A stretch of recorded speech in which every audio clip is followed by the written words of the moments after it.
दारुल-हुकूमत लाहौर में Lahore bar council के तमाम अकाबरीन का, ओहदेदारों का, इससे वाबस्ता तमाम वकला हज़रात का, ख़वातीन मर्द हज़रात का तहे दिल से मशकूर हूँ कि आज आपने पाकिस्तान की एक अहम सियासी तहरीक जो तहरीक तहफ़्फ़ुज़ पाकिस्तान के नाम से उसके अकाबरीन मोहतरम महमूद खान अचकज़ई साहब, मोहतरम असद कैसर साहब, हमारे साथ और हमारी जमातों के दोस्त और साथी शामिल हैं, उनको लाहौर में कुछ बोलने का और कुछ सियासी मामलात पर इज़हार राय का जो है ये मौका फ़राहम किया।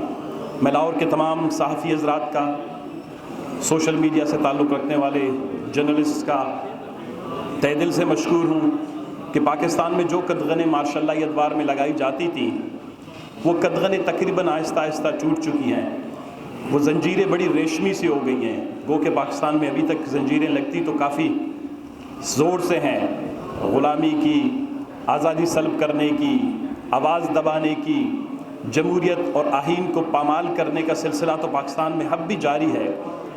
लेकिन पाकिस्तान वो वाहिद ममालिक है, बल्कि उन ममालिक में से है जिसमें वकला की एक बहुत बड़ी फ़ौज है जो दूसरी किसी फ़ौज से बहुत बड़ी है, अपनी ताकत, अपनी काबिलियत, अपनी हैसियत और पाकिस्तान के मामलात को आगे ले जाने में। और उन वकला ने हमेशा ये साबित भी किया है, पाकिस्तान में जो भी तहरीकें चली हैं जमहूरियत की बहाली के लिए, माशाअल्लाह के ख़िलाफ़, इस्तिबदादी क़ुव्वतों के ख़िलाफ़, या क्या कहते हैं कि सो कॉल्ड जो डेमोक्रेटिक हाइब्रिड रिजीम्स जो बनती हैं मुल्क में, मुल्क को पीछे धकेलने वाली क़ुव्वतों का हमेशा आप लोगों ने डट कर मुकाबला किया है। आज वक्त की कमी है, मुख्तसर सिर्फ आपको ये अर्ज़ करना चाहूँगा कि पाकिस्तान के तूल व हर्ज़ में शायद जिन तकालीफ़ और मुश्किलात का शिकार आप अहलियान लाहौर या पंजाब वाले नहीं हैं, लेकिन उसका कोई छोटी बहुत झलक आप लोगों ने देख ली। गुज़िश्ता 1-1.5 साल में आप लोगों ने मेरे ख़्याल में जुल्म के जो थोड़े बहुत कभी कभी किस्से और कहानियाँ आप सुनते थे जो बलूचिस्तान से आते थे, खैबर पख्तूनख्वा से आते थे, वो शायद आप लोगों के लिए किस्से कहानियाँ थी। लेकिन 1-1.5-2 साल हुआ है, हम भी देख रहे हैं कि लाहौर में ख़वातीन भी ज़ेरे हिरासत रही हैं। ख़वातीन के साथ साथ बच्चे, सियासी कारकुन, सियासी रहनुमा, हत्ता के लाहौर में माजूरों को भी नहीं बख्शा गया और उन्हें भी इस्तिबदादी और जेल। ये उस वक्त होता है कि जब माशरे में एक अनारकी हो, जब माशरे में तमाम कुव्वतें जो ये समझती हैं, और बिलखुसूस आप जैसे हमारे सीनियर वकला, हमारे मोअज़्ज़िज़ीन जो इस वक्त तशरीफ़ फरमा हैं, आप तो कानून को, आहीन को, जमहूरियत को, इंसानी हकूक़ को और इंसानी हकूक़ के जो प्रिंसिपल्स हैं, मुसल्लमा जो उसूल हैं, दुनिया बैनुल-अक़वामी तौर पर उनको बेहतर समझते हैं। आज मेरे ख़्याल में अगर कोई इसको डेमोक्रेसी कहता है तो हमें इस पे शर्म आती है कि ये डेमोक्रेसी है। डेमोक्रेसी, जमहूरियत कुछ उसूलों पर वो मुअय्यन होता है, वो मुतय्यन होता है। आज बोलने की आज़ादी नहीं, आज इंतखाबात में अक्के रायदही आहीन के अंदर दर्ज है। कॉन्स्टिट्यूशन के अंदर सबसे बड़े चैप्टर और सबसे मजबूत अल्फाज में यही है कि मुल्क के अंदर जमहूरी और पार्लिमानी निज़ाम होगा, उसमें अवाम को अक्के रायदही का मौका दिया जाएगा।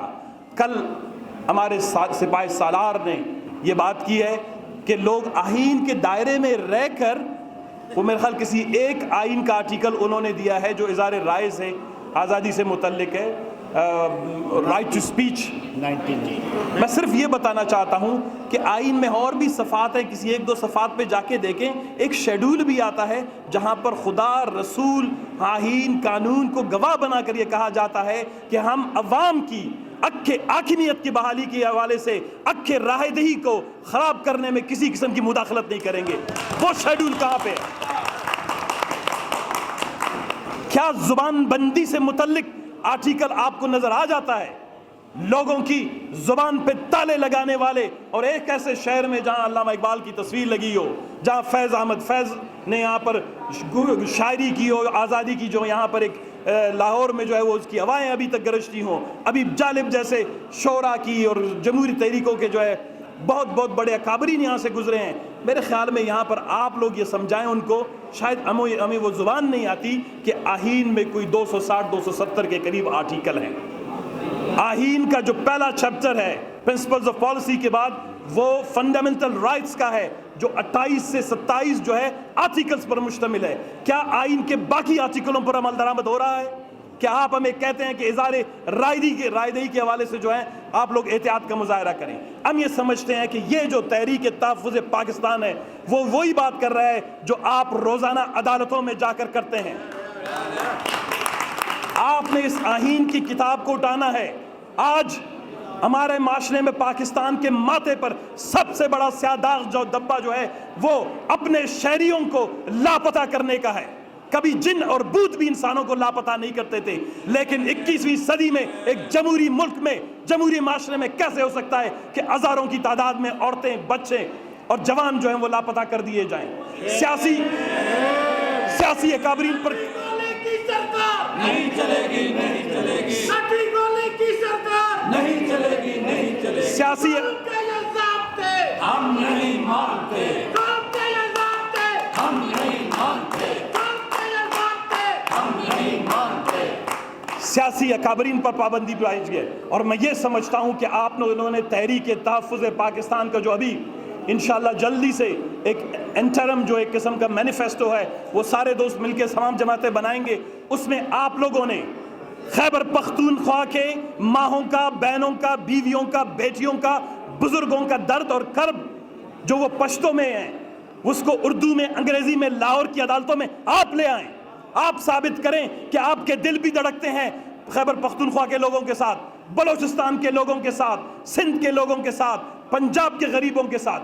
میں تو سمجھتا ہوں کہ آج سے وکلا تحریک جو ہے وہ تمام اپنے کیسز چھوڑ کے کہے کہ تمام عدالتوں میں سب سے پہلے آئین کی پامالی کی جانے والی جو بھی شکیں ہیں ان کے حوالے سے ہماری کانسٹیٹیوشنل پٹیشنز ہوں گی، ان کے حوالے سے ہماری جو ہے وہ عدالتوں میں کیسز چلنے چاہیے.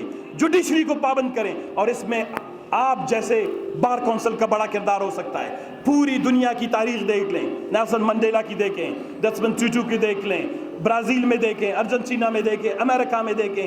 کانسٹیٹیوشنل کے فریم ورک اور کانسٹیٹیوشن کی پروٹیکشن کرنے والی طاقت ہے، فوج ہے تو وہ آپ ہیں.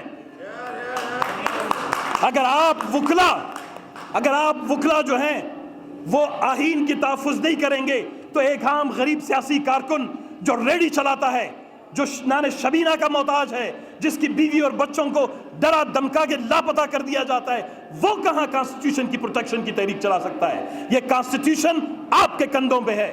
آج تحریک تحفظ آئین پاکستان کی جو تحریک ہے جس میں تمام سیاسی قیدیوں کی رہائی، تمام لاپتہ افراد کی رہائی اور ان سب کا شامل ہے، یہ ہم اس کی جدوجہد ہم سب نے کرنا ہے.